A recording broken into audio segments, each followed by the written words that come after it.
इस लेक्चर में Dutch disease के बारे में डिस्कस करेंगे। जैसा इसके नाम में है डिसीज़, डिसीज़ बीमारी को बोलते हैं इंग्लिश में, लेकिन बीमारी से इसका कोई लेना देना नहीं है। ये एक इकोनॉमिक टर्म है, इकोनॉमी में, अर्थव्यवस्था में यूज होने वाली एक टर्म है। डच आप जानते हो, डच क्या है? डच एक कंट्री है, नीदरलैंड। ये आप देख रहे हो वर्ल्ड मैप, यूरोप का मैप देख रहे हो यहाँ पे, ये जर्मनी है, ये जर्मनी है यहाँ पे, जर्मनी के पास ये नीदरलैंड है।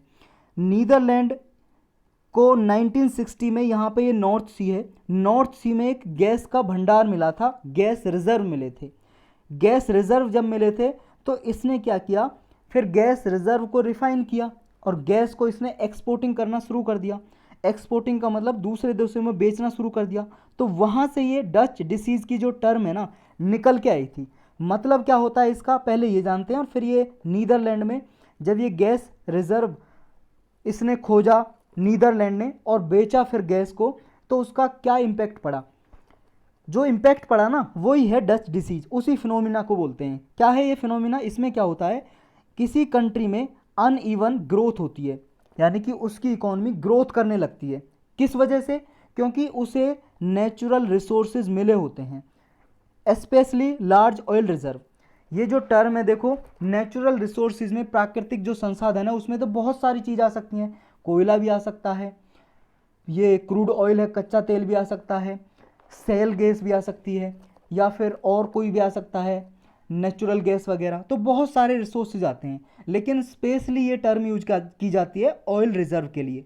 जब किसी कंट्री में मान लो ऑयल रिजर्व मिले, जैसे इंडिया में मिल जाए, मान लो कि इंडिया में कहीं पे, मान लो बॉम्बे में या कहीं और पे, कहीं और गैस रिजर्व या ऑयल रिजर्व, अभी ऑयल रिजर्व की बात हो रही है, तो ऑयल रिजर्व मिल जाए, तो ऑयल रिजर्व मिल जाए तो इंडिया क्या करेगा, ऑयल नहीं मंगाएगा दूसरी कंट्री से। जो हम अभी पेट्रोलियम इंपोर्ट करते हैं, जैसे हम इराक से, रसिया से, सऊदी अरेबिया से परचेज करते हैं कच्चा तेल, जिससे पेट्रोल और डीजल बनते हैं, हम वो नहीं खरीदेंगे अगर हमारे देश में मिल जाए तो क्या होता है, किसी कंट्री में जब नेचुरल रिसोर्सेज मिलते हैं और ख़ास तौर पे ऑयल रिजर्व, तो उस कंट्री की ग्रोथ जो होती है, जो ग्रोथ होती है, उस ग्रोथ को ही बोलते हैं डच डिसीज़।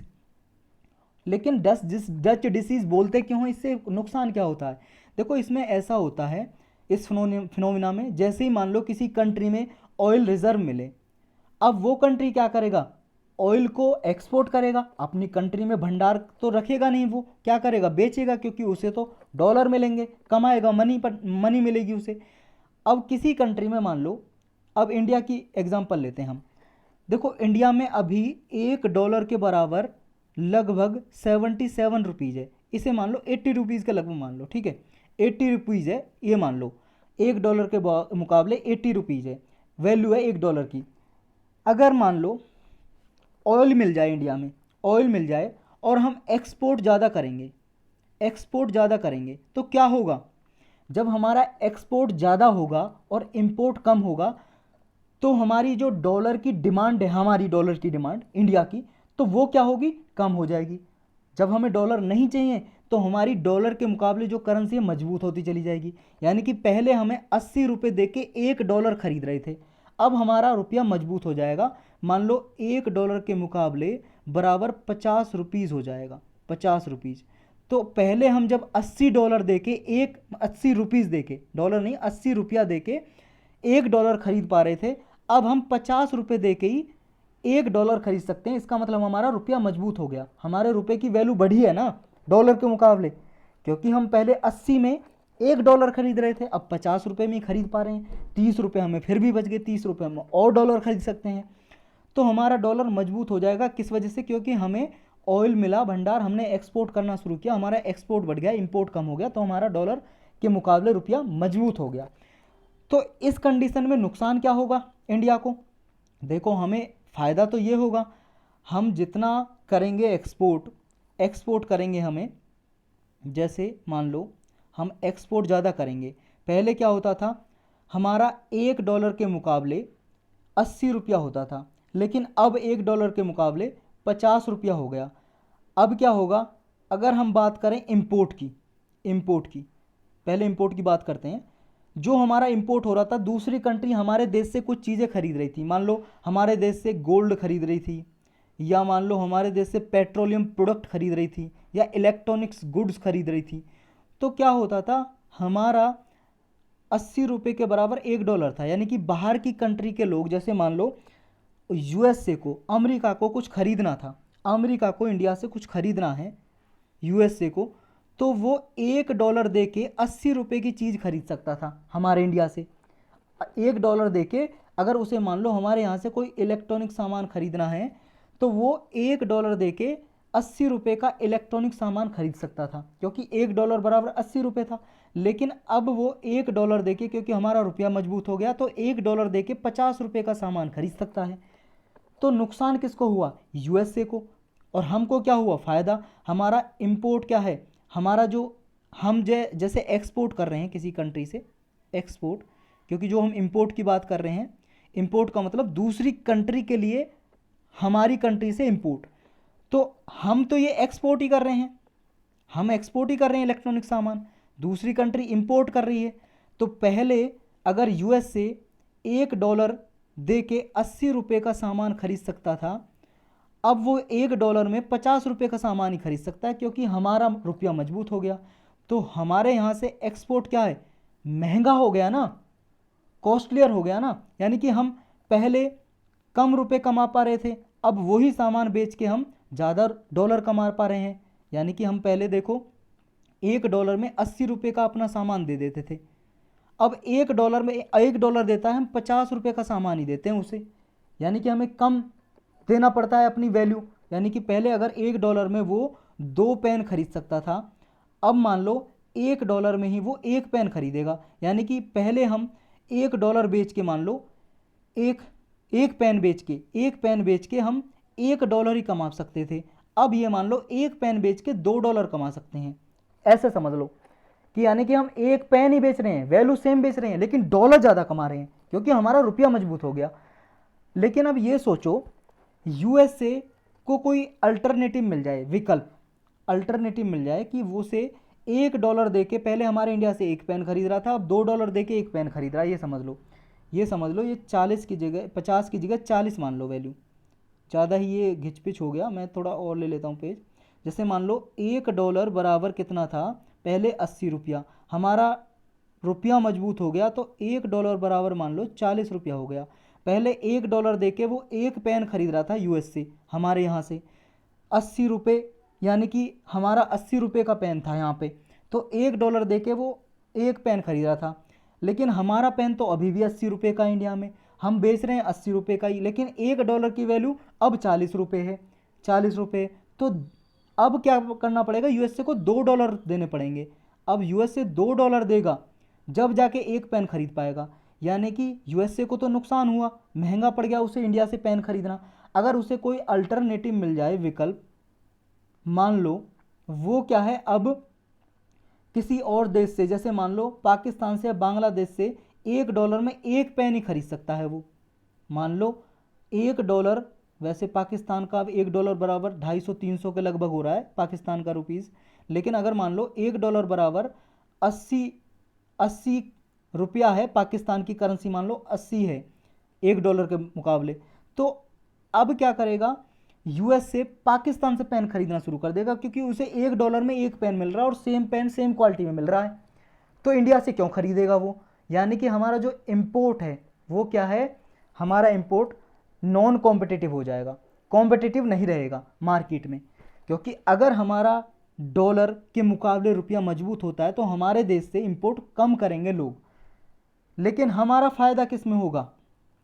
देखो हमारा जो एक्सपोर्ट है, इंपोर्ट की मैंने बोला था, इंपोर्ट नॉन कॉम्पिटिटिव हो जाएगा, हमारे लिए नहीं बल्कि दूसरी कंट्री के लिए नॉन कॉम्पिटिटिव होगा।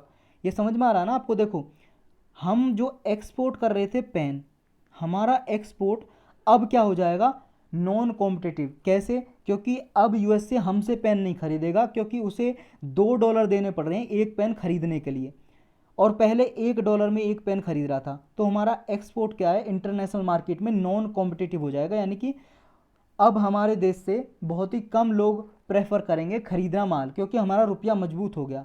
लेकिन हमें इंपोर्ट सस्ता पड़ेगा, हम अगर दूसरे देश से इंपोर्ट करें, क्योंकि हमें पहले देखो $1 की चीज़ को खरीदने के लिए 80 रुपये देने पड़ रहे थे, लेकिन अब $1 की चीज़ को खरीदने के लिए हमें 40 रुपये देने पड़ेंगे बस।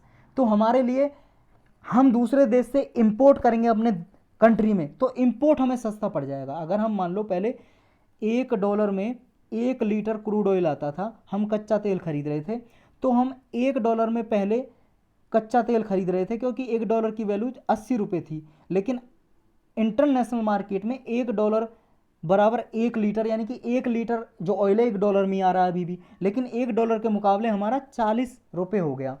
तो हमें क्या फ़ायदा हो रहा है, क्योंकि पहले हम जो $1 दे रहे थे 80 के बराबर था, तो 80 रुपये हमें पे करने पड़ रहे थे।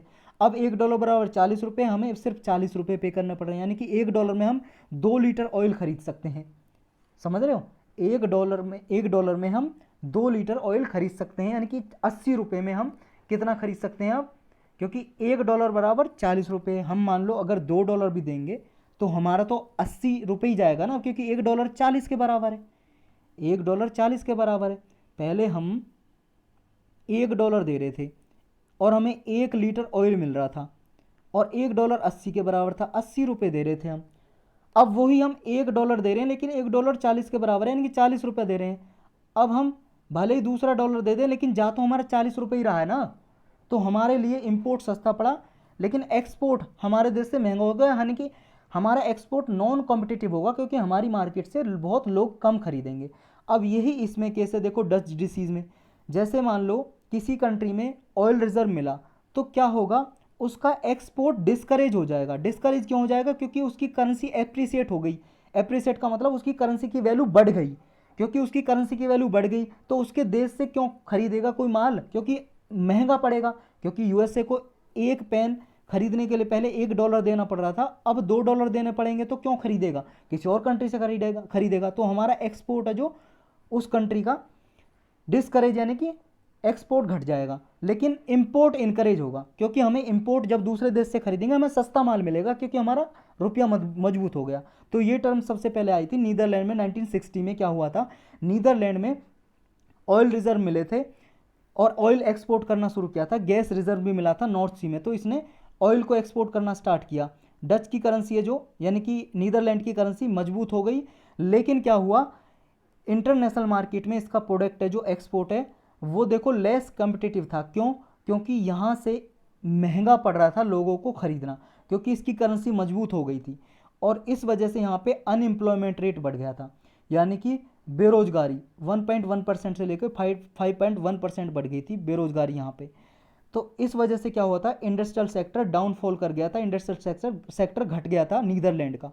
तो ये इवेंट क्या है, बस इवेंट याद रखना, डच डिसीज़ क्या है। इस केस में क्या होता है, किसी देश में अगर नेचुरल रिसोर्सेज मिलते हैं तो वो ऑयल रिजर्व जैसे मिलते हैं खासकर, तो ऑयल रिजर्व से वो एक्सपोर्ट करना शुरू करता है, उसकी करेंसी मजबूत हो जाती है, करेंसी मजबूत हो जाती है तो उसका एक्सपोर्ट डिस्करेज हो जाता है, यानी कि एक्सपोर्ट इंटरनेशनल मार्केट में उसका नॉन कॉम्पिटिटिव हो जाता है, लेकिन इंपोर्ट वो सस्ता कर सकता है। ऐसा है वेनेजुएला का भी केस है। वेनेजुएला एक कंट्री है, आपको पता होना चाहिए। वेनेजुएला यहाँ पे है साउथ अमेरिका में, देखो यहाँ पे, ये देखो वेनेजुएला ब्राज़ील के पास, यहाँ पे हुआ था। इसका जो ऑयल है 99% एक्सपोर्ट अर्निंग है ऑयल से वेनेजुएला की, यानी कि जितना भी एक्सपोर्ट अर्निंग करता है ना निर्यात करके, वो 99% ऑयल से करता है वेनेजुएला। तो ऐसा केस देखो, ये इकोनॉमिस्ट हैं जो सबसे पहले 1977 में यूज की थी डच डिसीज़ की जो टर्म है 1977 में, और कहाँ से निकल के आई थी, नीदरलैंड से निकल के आई थी। तो ये सारा था, बहुत टाइम लग गया वैसे इसे समझाने में।